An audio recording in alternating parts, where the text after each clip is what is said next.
एक गुरु और शिष्य जंगल से होते हुए अपने गांव जा रहे होते हैं। अंधेरा काफ़ी हो चुका था। शिष्य ने अपने गुरु से कहा कि गुरुजी, रात काफ़ी हो चुकी है, अगर आप कहे तो आज की रात यहीं आसपास के किसी गांव में गुजार ले।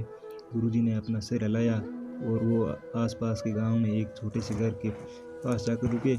अब जैसे ही वहां गए तो गुरुजी के शिष्य ने दरवाज़ा खटखटाया और उस घर से एक गरीब आदमी बाहर आया। तो गुरुजी ने बोला, हम अपने गांव जा रहे थे, लेकिन काफ़ी रात होने की वजह से हमने इसी गांव में रुकने के लिए सोचा। क्या हम आज रात आपके यहाँ रुक सकते हैं?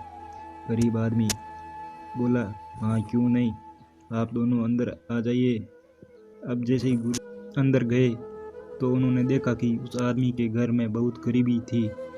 गुरुजी ने उससे पूछा कि आप क्या काम करते हो? वे गरीब आदमी बोला कि मेरे पास बहुत सारी ज़मीन है। तो गुरुजी ने बोला, अगर तुम्हारे पास बहुत सारी ज़मीन है तो इस तरह क्यों कर रहे हो?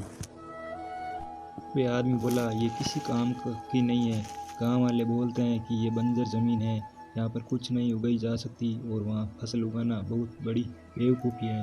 गुरुजी ने बोला कि तुम्हारा गुजारा कैसे होता है? उसने बोला कि मेरे पास एक भैंस है जिससे मेरा पूरा परिवार चलता है।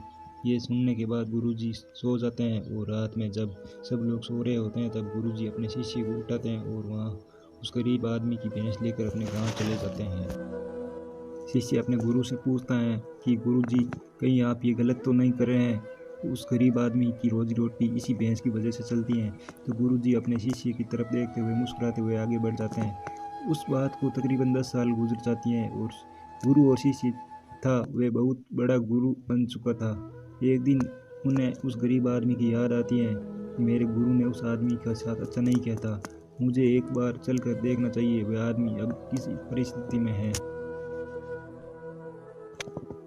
वे शिष्य उस गांव की तरफ जाता है और वहां जैसे ही पहुंचता है तो वे देखते हैं कि जहां पर उस गरीब आदमी का झोंपड़ा था वहां पर एक बड़ी आलीशान महल बन चुका था और उस झोंपड़ी के बाहर जो बंजर जमीन थी उस पर फल और फूलों के बगीचे थे। तभी उधर से उस घर का मालिक आता है। शिष्य उसे पहचान लेता है और उस आदमी को बोलता है, तुमने मुझे पहचाना? मैं अपने गुरु जी के साथ आया था, हमने एक वे आदमी उससे पहचान लेता है और बोलता है कि उस रात में आप कहाँ चले गए थे? और उस रात के बाद ही मेरी भैंस कहीं चली गई थी, मेरे पास कोई रास्ता नहीं था, तो मैंने अपनी ज़मीन पर मेहनत की और फसल निकल आई और आज मैं इसी गांव का सबसे बड़ा और सबसे अमीर आदमी बन चुका हूँ। ये सुनने के बाद शीशे के आंखों में अपने गुरुजी के लिए आंसू आ गए और उसे ये बात समझ आ गई और वो रोने लगा। इस कहानी से हमें ये सीख मिलती है कि हमारे अंदर ऐसी बहुत सी टैलेंट है छुपी हुई है, लेकिन हमें कोई ना कोई चीज़ रुका रखी है।